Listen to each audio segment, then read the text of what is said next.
Hey, what's going on, everybody? This is Etho, and we are back again today, guys, with another episode of the Let's Play series. Hopefully, you're having yourselves a wonderful day today, and everything is good. Last episode, we worked on that raid farm, if you remember, and pretty much got it all built. Might do a couple finishing touches on it today, but overall, I think it's like good to go. And I looked into how to build the second part of the farm, like where we actually start getting emeralds, and it's looking like we're gonna need some villagers. I hate to say it. If you don't remember, a while ago there was a big raid on our main village, like when I was goofing around with the raid feature, and we lost most of our villagers. And for whatever reason, I haven't been able to get the village to repopulate. They won't make it a baby anymore, despite my best efforts. Eat the food! Eat it! Eat it right now! Yeah, so if that village would start making babies, we would be able to like take the extra disposable villagers and move them through the nether to wherever we want, right? But it's not making them for some reason. So I have another plan. I just unlocked a trade with this guy for bells. Like, you can only get these from trading with villagers, or you can steal them from existing villages. So I haven't really had any bells. Now we got a couple extras here. I think what happened here, we have like 5 to 7 villagers left in this village. They're not making babies though. We do have a few beds around, right? But I think what happened is the raid killed most of the villagers in this part of the village. And it's like these guys aren't finding that, hey, you know what? This house over here, it has beds in it. And that house has beds, and that house has beds. They're not wandering over to this part of the village anymore. They're all staying up at the top of the stairs there. So they don't think that the village can get any bigger. They don't see all these other beds around here. So we got to make them come over here so that they'll start going in these other houses. So I got a bell, and I've been like trying to place workstations around the place as well. I think if we ring that, or no, that makes them go inside, right? I think they'll come here though to gather during the day, right? Well, he went over here. That's good. Anyways, if we can get them to this part of the village, I think they'll start making babies again. And it looks like that kind of worked. Like, I AFK'd in this village for days, you know, after feeding them, and oh, don't get mad at each other. I fed them, I traded with them, they just wouldn't make the babies, they wouldn't explore. Put the bell down, right away it worked. Aha, so that's great, that seems to be working again, but it's still gonna take a little bit of time for the village to repopulate, so I think we're gonna work on the underwater base today. That's kind of what I'm in the mood for. You guys are probably like, what? Etho has an underwater base? Since when? Yeah, it's true. We haven't done a lot on it, to be honest. This is it. Just this. We built an underwater tree farm that works. And we did like a mob system here that's not finished. Ta-da! Yeah, so I finally figured out what I want to do with this base, though. I came up with a pretty good idea, I think. So we got the plan now. We just got to get to building. I'm not going to go into detail of the plan just yet because it might be a bit hard to explain without setting it up first a bit better. But I have a direction to go now. So I think we're going to work on this mob system first off. It's not really functional at the moment. First question I have is, what glass should we use for it? So, like, what's the most transparent glass for underwater stuff? This is blue glass. This is clear glass, light gray, gray, and white. I'm thinking we might want to go for the clear, actually. Like, now that we don't have all the streaks through clear glass in the new texture pack, it actually doesn't look too bad, right? We do have the lines, though. Whoa! Whoops.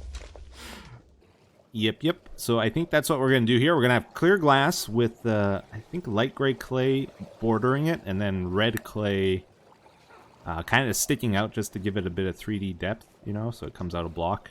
I did try over here as well, just to keep it flat. which is fine as well, but it's a little bit more plain, right? So think that's how this is gonna go. What the plan is, it's pretty simple. We're gonna make them go up about 20 blocks or so and then drop them. There'll probably be some kind of mob separator at the top of this eventually, but for right now, we're just gonna drop them to either a one-hit kill or to kill them for their mob drops.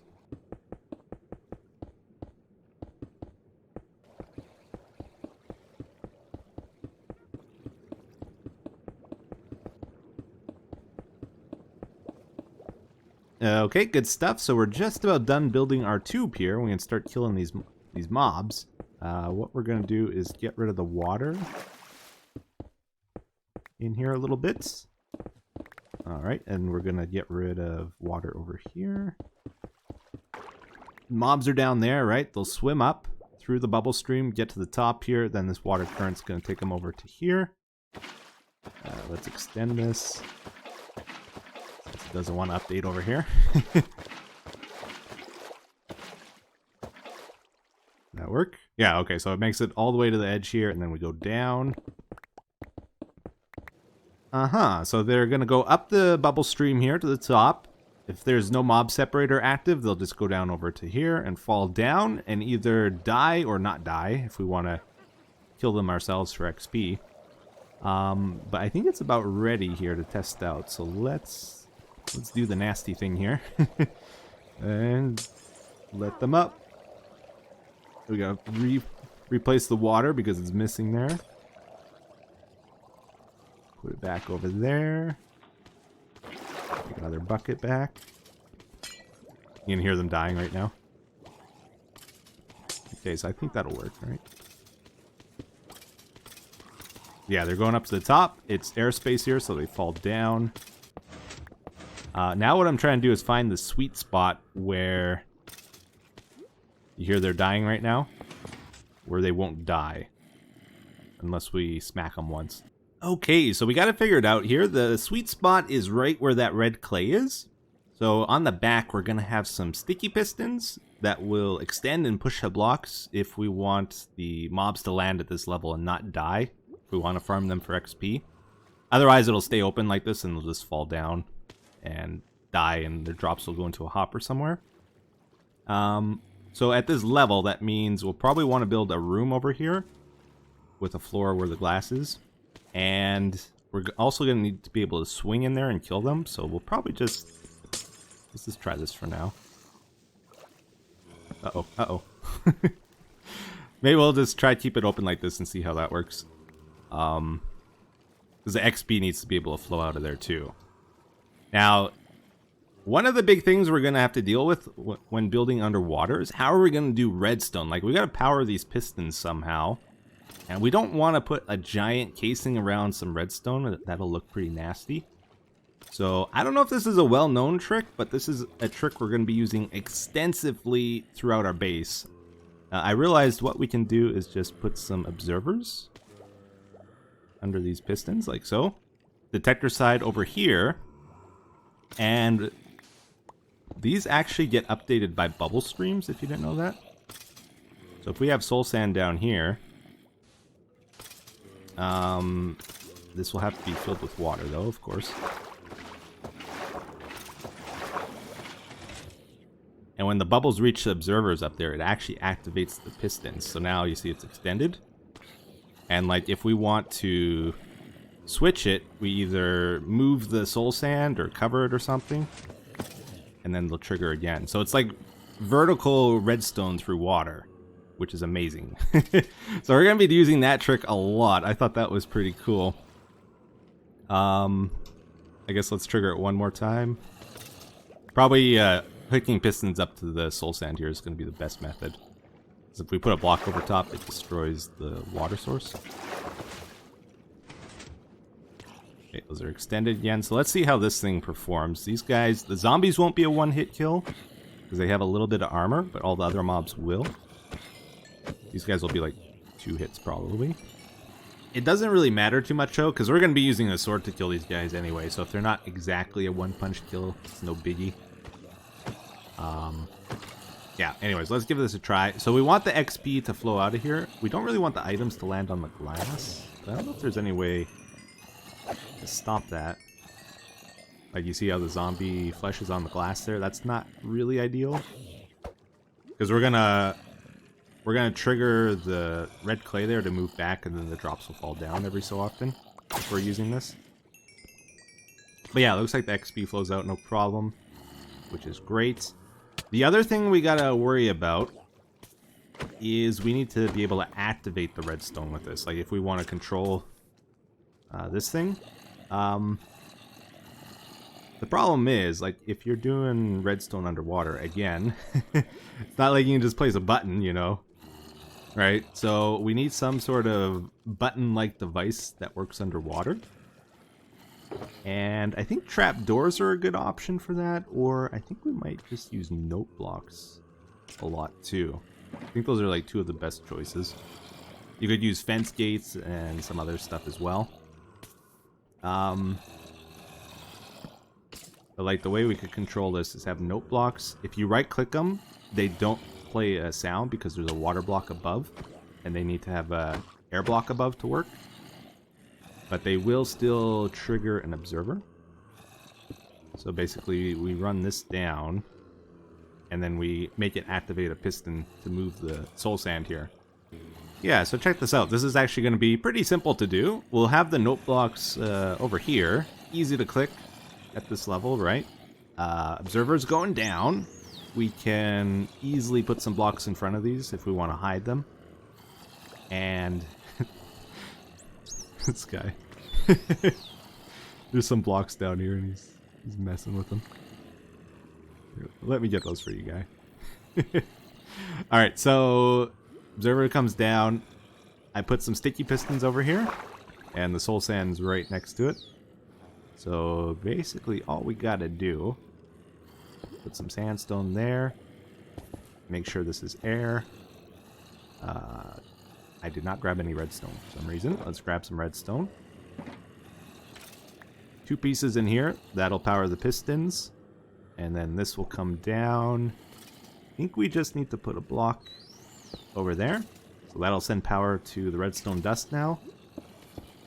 And I think it's about good to go here. Fill that back in. So let's give it a try. So if we just right click. Yep, look at that. Amazing. A little bit of delay to it because the bubble stream doesn't activate instantly, but it's pretty good.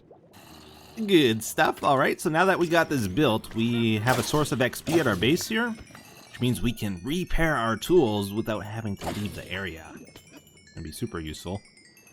Also, we got a bit more to do on this. We want to add a collection system for all these drops, and that'll sort them as well. And I also want to add a way of turning the farm on and off. I think by putting lights down at the spawning levels, and we'll control that here too probably. But for a bit of variety, let's actually try to build something at this base besides this. I'm thinking now that we have a source of XP here, we're going to want to spend it, right? So let's maybe put an enchanting room next to this, I think would be a good idea. And I was looking into it. It's actually kind of complicated. It's not as easy as I thought. Like, enchanting tables require air spaces, actually, to work, and more than I thought. Like, if you put an enchanting table like this, only goes up to level 5, right? These don't actually get registered, even though they're in the right position. We check it again, it's still level 5, right? Here, maybe let's go up to the surface. Does this go up? Yes, it does. Okay, great. Let's go on some land here. It'll be a little easier to demonstrate this. Yeah, so check this out. If we put down a bookshelf like we had before there, now it goes up to level 7, right?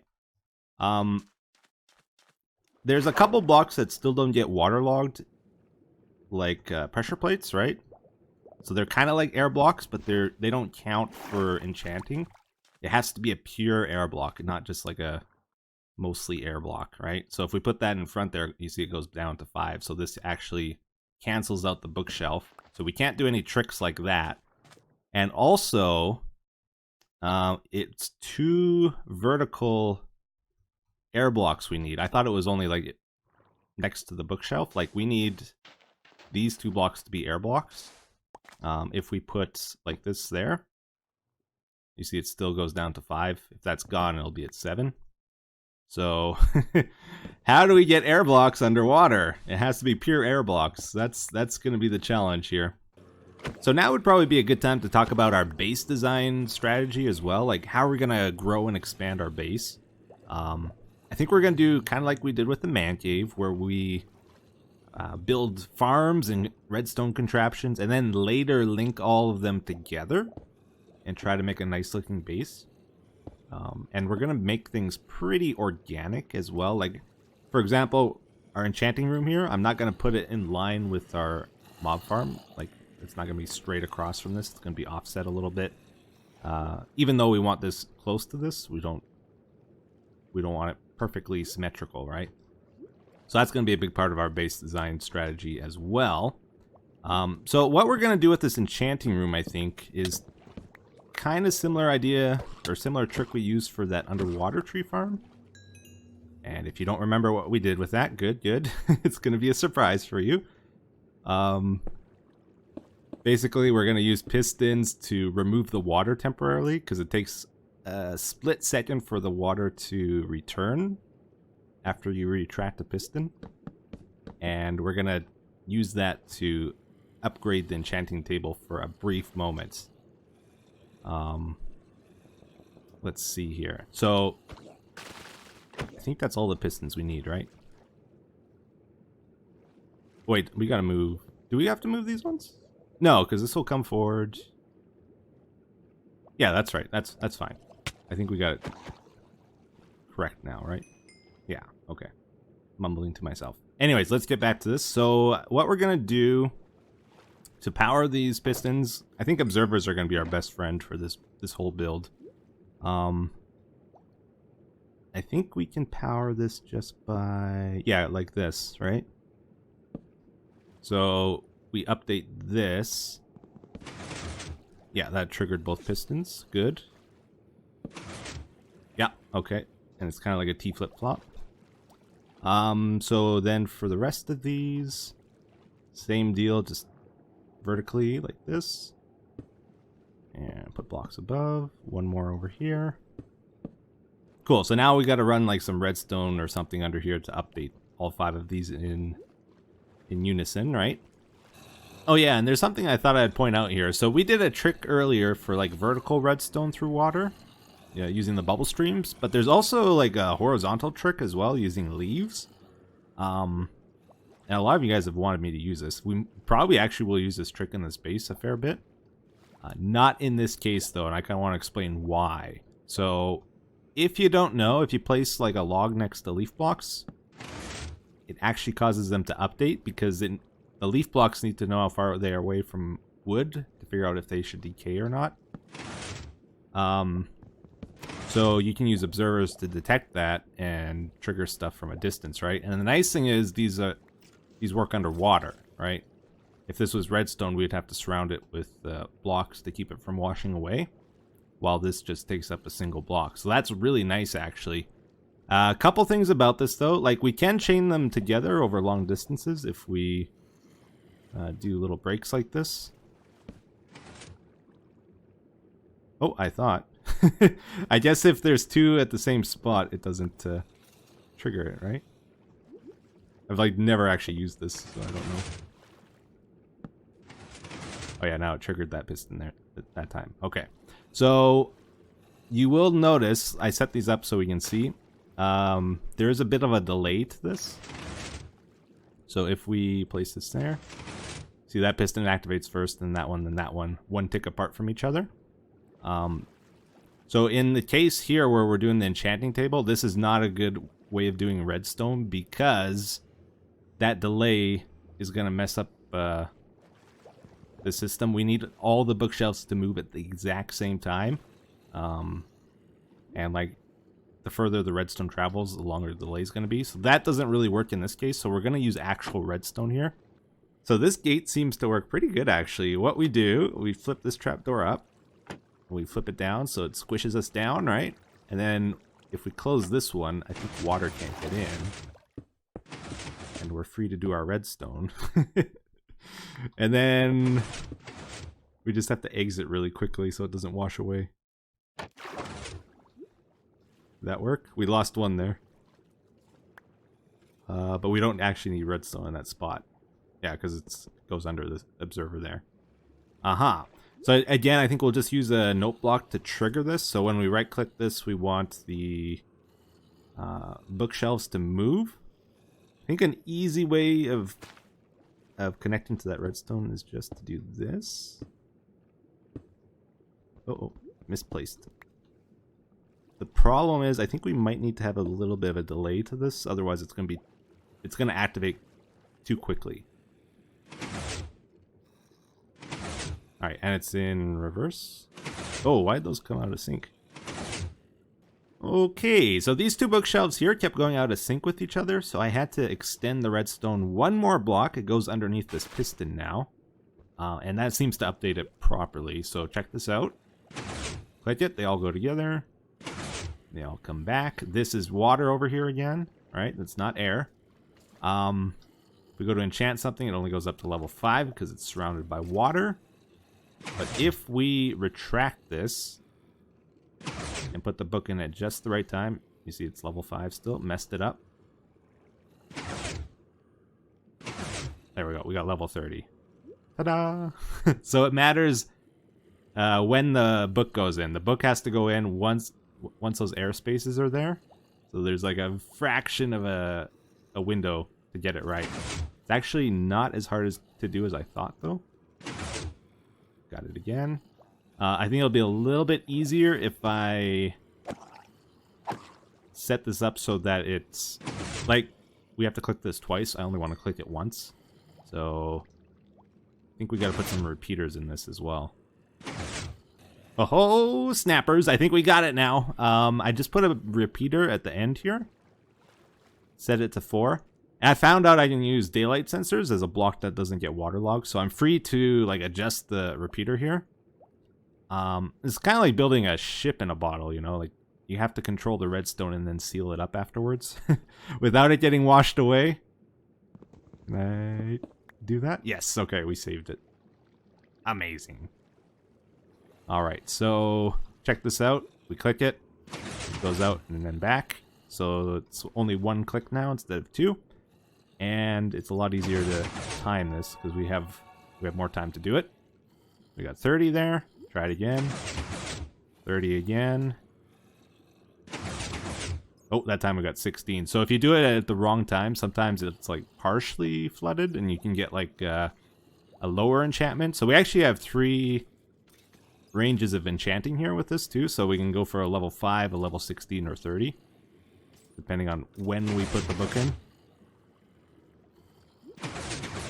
30.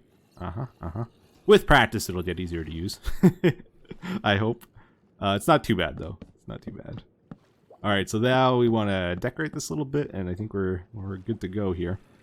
So now the question comes up, what are we going to actually build out of? Well, I did this. If we look over here, though, the building style is a little bit different. And I think we're going to change it up quite a bit in different parts of the base. Like, over here, we have no terracotta. We use strip logs, a few different types. We use the dark prismarine, regular prismarine, lots of it. And then we just spam it with coral and seagrass and kelp and stuff afterwards, and it looks pretty good, right? It's not bad color and stuff. I think on the inside of our base, though, we're going to use a lot of terracotta for our walls, mainly. And different colors, too. Like over there, we got red. Here we got gray. Probably use oranges and maybe even blues and stuff. I don't know. It's going to change a lot, so it'll feel different in different areas, you know? As far as the ground goes, I really like using birch planks for the floor. Like, it really stands out. It's nice and bright. And we gotta mix in some prismarine and logs and stuff throughout as well. And that's kind of the general block palette we're going with. Sea lanterns a lot for lighting. And we gotta get some dark prismarine in here. Let's see here. Get a few stairs. Get a few slabs. And I guess we can probably put it underneath this somewhere. Yeah, let's put it over here. And over there. And let's break this. Maybe. How's that look? Cool, cool. All right. I kind of want this to stick out more. Maybe it's looking a little plain. Maybe we'll just do one of these. And I think on the floor we will mix in some oak planks as well, just to break it up a bit so it's not like one solid color. No, don't hurt me. I don't have any candy. Go away. Let's go down one more with that. I want to get an ender chest in here as well. So maybe we'll put that over here. Kind of up in front where we can use it pretty easily still. Oh yeah, and we got to be able to open it too. There's always a problem. Let's see. Let's go back here. I love having all my blocks in the ender chest. Makes building so much easier. Oh, maybe I'll just put a stair in the back here. Break this out. Stair. Nice. So now we can open that. No problem. I don't think you can water log anvils, right? No, you can't. Okay, so that's gonna stay like that.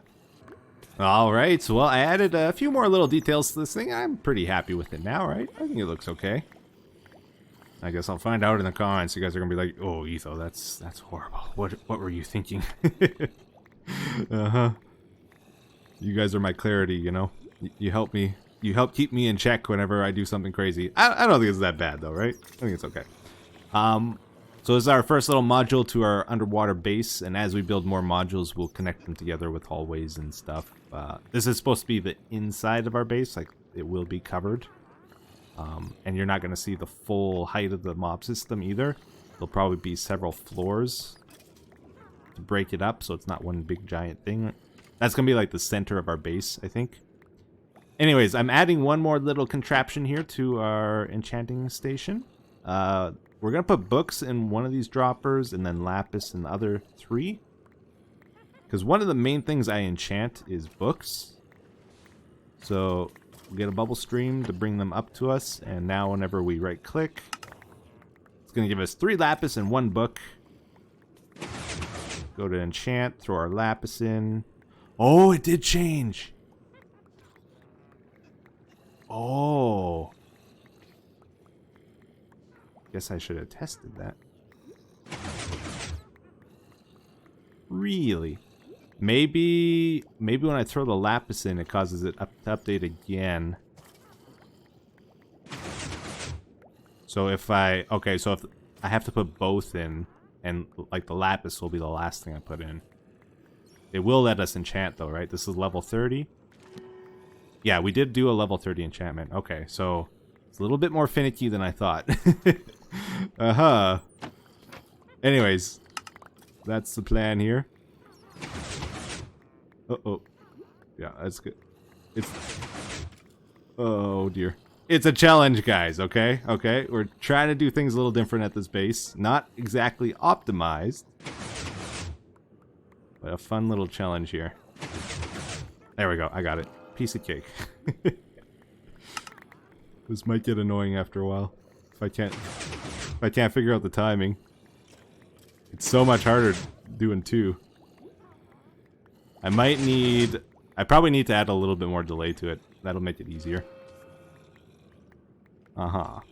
Anyways, I think we're gonna get out of here though. You know, there's something we really need, guys. I haven't been here in a long time. The Wither Farm. We need to get more beacons in our world. So I might spend a bit of time farming wither skeletons. But we're going to wrap up for today's episode with the comment of the day, like we usually do. So this one says, "Hey Etho, I was wondering if you had any plans to play Cube World now that it's come out. I remember your old series on it, and was hoping you would try it again now that it's actually releasing. Longtime fan here. Keep up the great work, Julian Shack." If you guys didn't see, Cube World is now available on Steam, I believe, with a little bit of an update, I believe. It's a good game, you know. I enjoyed playing that. I was thinking about, like, should I actually play it? And I thought back to, like, when I did Cube World before. I was like, I couldn't have done more than 5 episodes. I can't remember, though. It's like, when I was doing that, I was like, man, I really suck at commentary. Because in that game, all you do is, like, grind killing monsters, right? Pretty much. And you gotta fill the space with, like, talking. It's like, what do I talk about? Because usually when I play games, I talk about what I'm doing or game mechanics. And you can't do that in Cube World. You have to actually be entertaining. And it's like, oh, this is tough. The odd time I will talk about random things like my hatred for onions and stuff, but it's hard to fill a full episode with that. So I don't think I'm going to be doing a Cube World playthrough. A lot of people asking about it, though, so I thought I'd mention it. But anyways, that's going to do it for today's episode, guys. I hope you enjoyed it. If you have any comments or things to say, feel free to leave them below. Until next time, thanks for watching. Take care. Bye-bye.